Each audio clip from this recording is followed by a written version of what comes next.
All right, it's my backyard.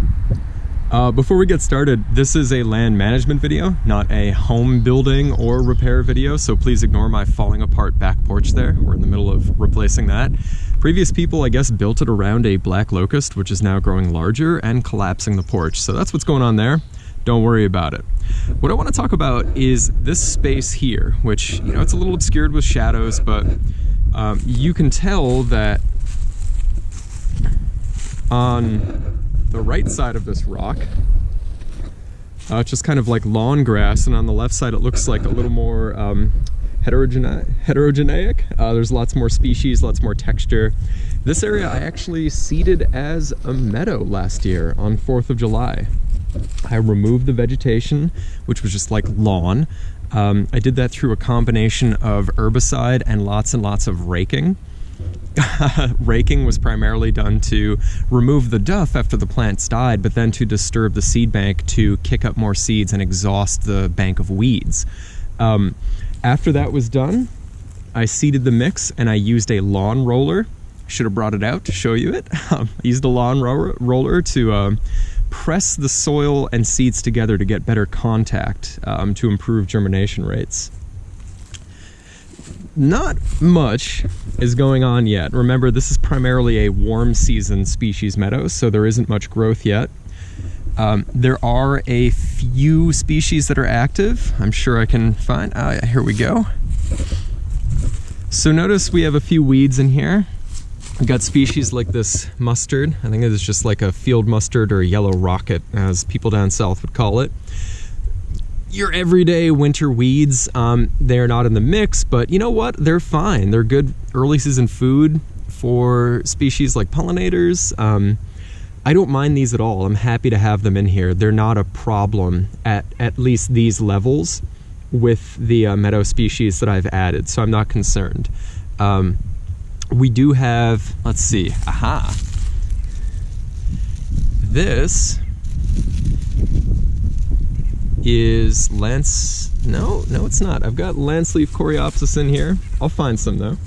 That was just some sort of dandelion. Lots and lots of grasses from the previous lawn. That's okay. You know, we're not going for like totally killing everything. Let's see. Here's some lanceleaf coreopsis. I love using that species. It produces a bright yellow flower that blooms early in the year, so it'll bloom in May. Provides immediate color, and it smells just heavenly sweet. It's just wonderful. So I often use coreopsis in these seed mixes. Whew. We have tons and tons of species that are just volunteer.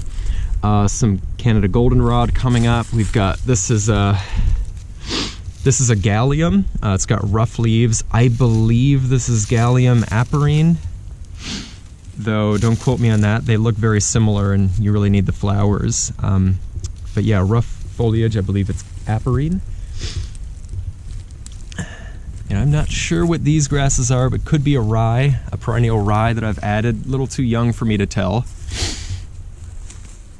Yeah, so our meadow, common mullein, an exotic species that I love. It's a biennial, so you'll get this rosette of fuzzy leaves the first year, and then a stalk of flowers the second. Yeah, all right, well, let me introduce you to a couple of the other plantings in the meadow. This meadow will be more exciting when there's something to see in it. All right, this is Shumard oak. A gift from Dr. Leopold that was, geez, a quarter this size a couple years ago. Shumard oak looks very, very, very similar to red oak, to northern red oak. And its fall colors, a deep crimson, its acorns, you know, similar to what you'd see in a red oak. And I don't mean the red oak species, I mean the red oak group. But it likes a little wetter than northern red oak. So I've put it in the ideal location based on how well it's growing. There's a pond on the other side of that berm there, and some moisture comes down just this side. It's very well drained soil, but it stays a little wetter than average conditions. And I think that this oak has just absolutely loved it.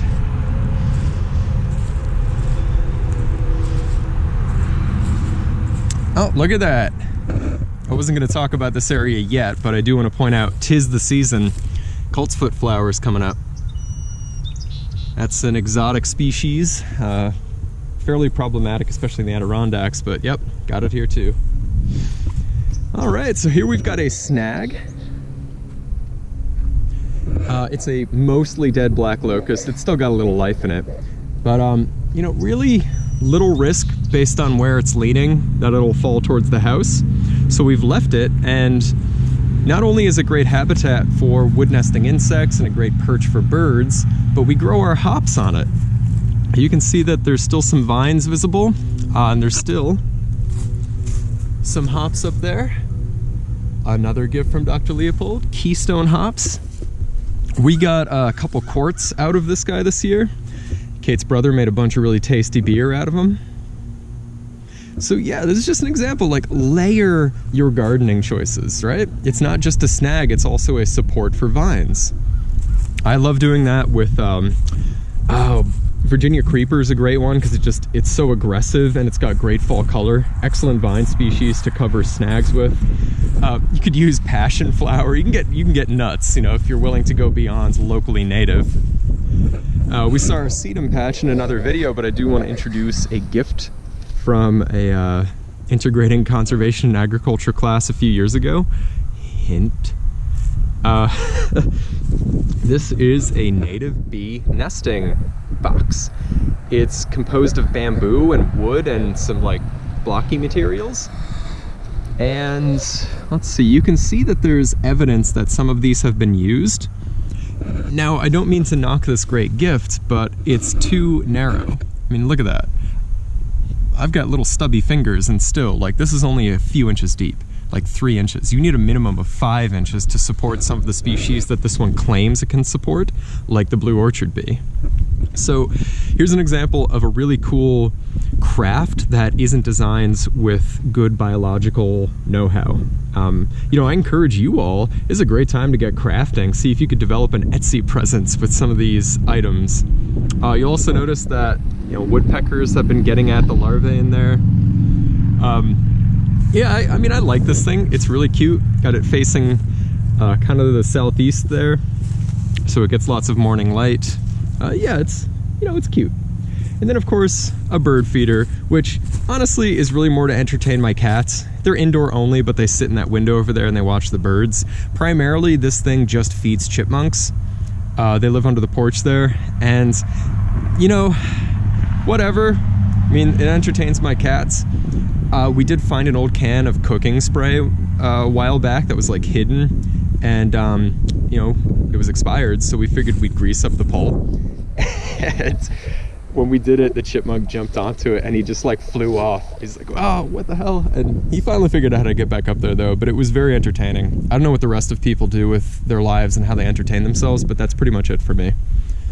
Well, yeah, that is my meadow. We'll move on to some other things soon.